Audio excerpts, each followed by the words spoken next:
전남 적 각급 학교들도 오늘 입학식을 열고 2023학년도 새 학기를 시작했습니다. 코로나19 이후 4년 만에 실내 마스크 착용 의무 없이 대면 입학식이 열렸습니다. 목포시가 시내버스 업체인 태원유진에 재무관리단을 파견했습니다. 운송 수입과 지출, 배차 관리 등 경영 전반을 점검하고 있습니다. 목포시가 근대 역사문화공간 조성사업 졸속 추진에 대한 보완 대책을 내놨습니다. 지분을 아직 100% 확보하지 못한 건물 소유권 조기 확보가 시급한 과제입니다. 일주일 동안 열린 강진 청자축제에 강진군 인구의 3배에 달하는 사람들이 몰렸습니다. 겨울 축제로의 변신이 일단 성공적이었다는 평가가 나오고 있습니다. 여러분 안녕하십니까? 목포 MBC 뉴스데스크입니다. 2023학년도 새 학기가 시작됐습니다. 2019년 이후 4년 만에 실내 마스크 착용 의무 없이 대면 입학식이 열렸는데요. 일부 학교에서는 입학식과 함께 책 읽어주기 등 이색적인 프로그램을 진행하기도 했습니다. 박종호 기자입니다. 학생들이 꽃을 손에 들고 빨간색 길을 걸어갑니다. 입학식을 맞아 학교에서 아이들을 위해 준비한 선물입니다. 코로나19로 그동안 교실에서 진행됐던 입학식이 올해는 강당에서 열렸습니다. 4년 만에 열린 대면 입학식에 아이들은 물론 학부모님들의 얼굴에도 웃음꽃이 폈습니다. 부모님이랑 같이 걸어봐야지 기분이 좋아서 따라갈 것 같아요. 마음이 두근거리고 그다음에 졸음을 한다니 너무 엄청 놀라는 시절이래요. 마스크 착용 의무화가 해제됐지만 아직은 어색하고 조심스러운지 대부분 마스크를 착용했습니다. 코로나19 시기에는 상상도 못했던 입학을 축하하는 다양한 행사도 마련됐습니다. 오케스트라의 공연으로 입학식 분위기가 고조됐고 교장 선생님의 동화책 읽어주기, 풍선 퍼포먼스 등은 즐거운 학교 생활에 대한 학생과 학부모들의 기대감을 높여줬습니다. 코로나로 인해서 계속 이제 입학식도 그러고 졸업식도 못하고 그래서 아쉬웠었는데 이제 코로나가 해제되고 해가지고 이렇게 아이들과 함께 입학식도 보고 하니까 너무 좋은 시간이었던 것 같아요. 전남 곳곳에서 대면 입학식이 열렸는데 특히 소규모 학교들의 입학식은 더욱 반가웠습니다. 해남과 강진 등 전남 11개 시군 15개 초중학교에서는 농산어촌 유학생 23명이 입학했습니다. 1학년 2명이 입학한 섬지역 학교에서는 입학생들에게 연필 등 문구류를 선물하기도 했습니다. 코로나19로 4년 만에 열린 입학식. 신입생들은 물론 재학생도 그리고 교사들도 설렘이 가득했습니다. MBC 뉴스 박종호입니다. 목포시가 태원유진과의 협의를 거쳐 오늘부터 재무관리단을 버스업체에 파견했습니다. 목포시는 교통행정과장을 단장으로 시민단체, 공인회계사 등으로 구성된 재무관리단을 태원유진에 파견해 운송 수입과 지출, 차량 정비, 배차 관리 등 경영 전반을 집중 점검하고 있습니다. 목포시와 태원유진은 버스 감차와 탄력 배차 등의 경영 개선안을 놓고 협의를 계속하고 있습니다. 전라남도 선거관리위원회는 제3회 전국 동시조합장 선거 순회 투표를 위해 투표함을 섬 지역에 배치했습니다. 이번 순회 투표는 선거당에 투표소에 가서 투표를 한 뒤에 귀가하기 어려운 섬 주민 선거인이 대상이며 전남에서는 내일 신안 8개소, 여수 7개소에서 실시됩니다. 목포시가 근대 역사문화공간 조성사업 졸속 추진에 대한 보완 대책을 내놓았습니다. 국비를 지원해주는 문화재청이 가장 불편하게 생각하고 있는 미지분 확보 건물에 대한 소유권 조기 확보가 가장 시급한 과제입니다. 양현승 기자입니다. 목포 모자아트 갤러리 1관이 들어설 갑자옥 모자점. 내부를 꾸미는 작업이 한창이지만 개관 시점은 불확실합니다.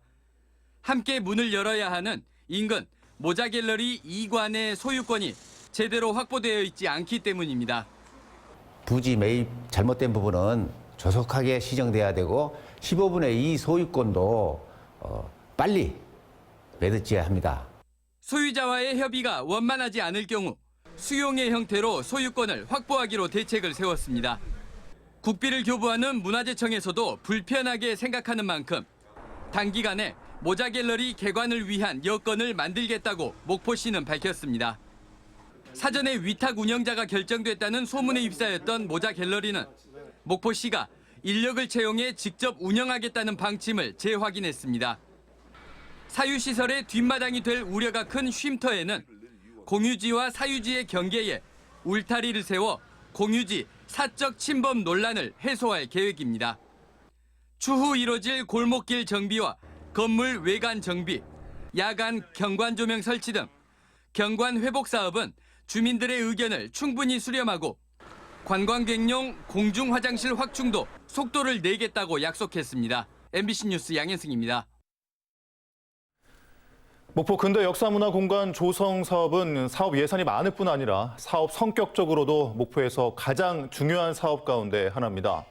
그동안 근대 역사문화공간 조성 문제점을 취재해온 양현승 기자와 함께 좀 더 자세한 이야기 나눠보겠습니다. 안녕하세요. 자, 양 기자가 한 달 넘게 이 문제를 집중 보도했었는데 어떻게 취재를 시작하게 됐나요? 일단 1월 초였습니다. 당시에는 목포 시내버스가 멈춰 있었던 기간이었죠. 그리고 이한철 태원유진 회장에 대한 비판 여론도 아주 비등했었던 시기였는데 목포시가 이 회장 소유의 원도심 부동산을 매입했었다라는 이야기를 들었습니다. 그래서 취재를 시작했습니다. 그러니까 목포시 행정이 저질렀던 문제들이 공교롭게도 태원유진 이한철 회장의 부동산과 얽히면서 의혹이 더 커졌다 이런 이야기인가요? 예, 그렇습니다. 제 연속 보도 초반에 자주 나왔었던 이야기인데요. 이 자치단체가 세금으로 땅을 사기 위해서는 반드시 거쳐야 될 공유재산 심의회라는 절차가 있습니다. 그런데 목포시가 근대역사 공간에 있는 필지 10건을 매입하는 과정에서 유일하게 이 심의를 거치지 않은 곳이 바로 이한철 회장 가족 소유의 부동산이었습니다. 또 모자아트 갤러리 2관 공사를 진행 중인 건물은 목포시가 소유권을 완전하게 취득하지 않은 상태에서 리모델링 공사와 또 후속 사업들을 지금 추진을 하고 있는데 이 역시 이한철 회장 가족 소유의 건물입니다.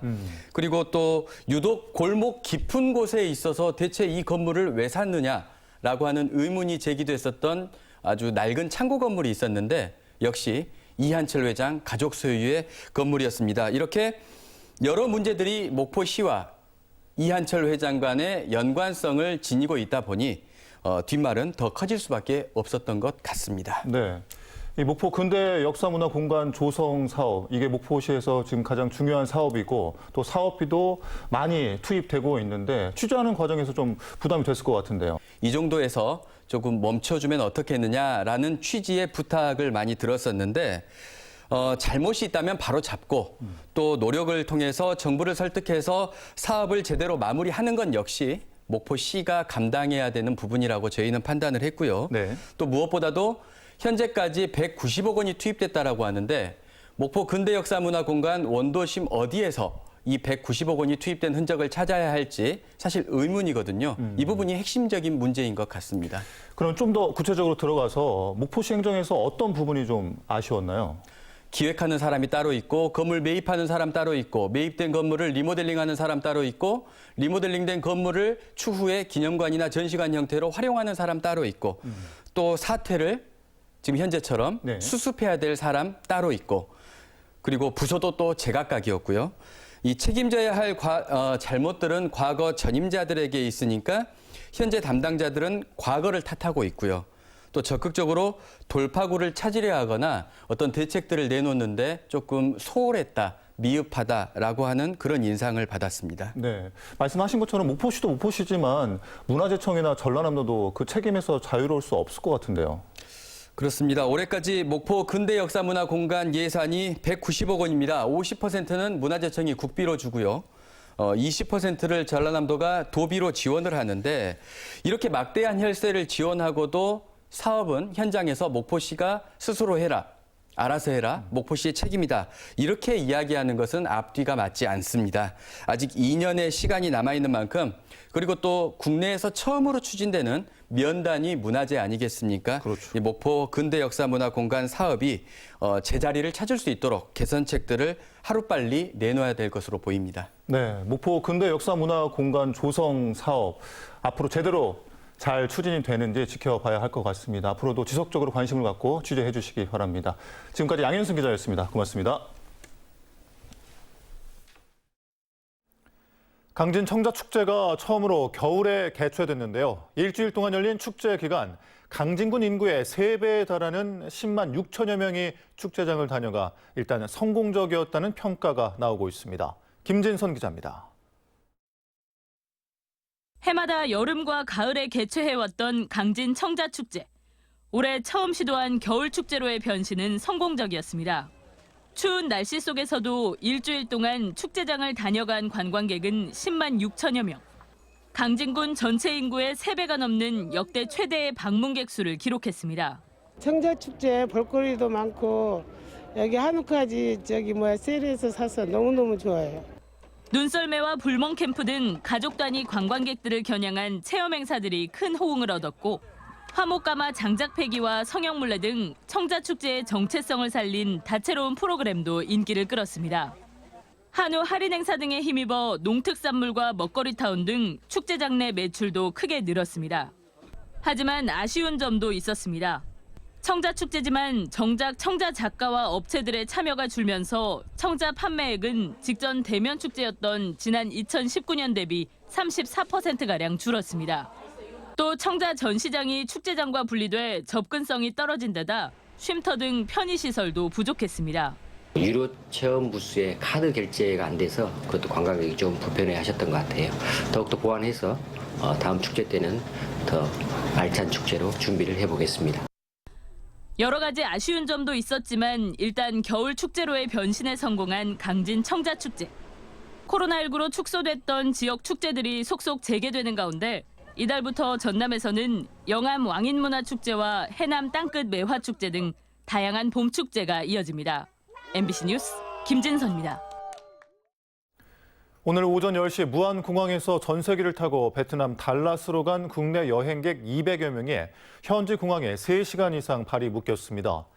여행객들은 여행사 측이 현지 버스 업체와 호텔 등의 비용을 지불하지 않아 추가로 $500를 내야 할 상황에 놓였다고 주장했습니다. 신안군 해상풍력 사업과 관련해 어피해 보상 등 어민 수용성을 주제로 한 용역 보고회가 열렸습니다. 이번 보고회에서는 어피해 산정 방식과 향후 풍력 발전 설치 이후 어장 형성 방안 등 신재생 에너지와 수산업의 공존 방안 마련을 놓고 토론이 이루어졌습니다. 한편 어업인 단체들은 보고회에 앞서 성명서를 발표하고 정부의 각종 규제로 해상 풍력 사업의 불확실성이 커졌고 이로 인해 어업인의 어업 투자 결정도 어렵다며 조속한 사업 추진을 촉구했습니다. 역시 해상 풍력이 미래 재생에너지 생산에 큰 도움이 될 것이라 생각합니다.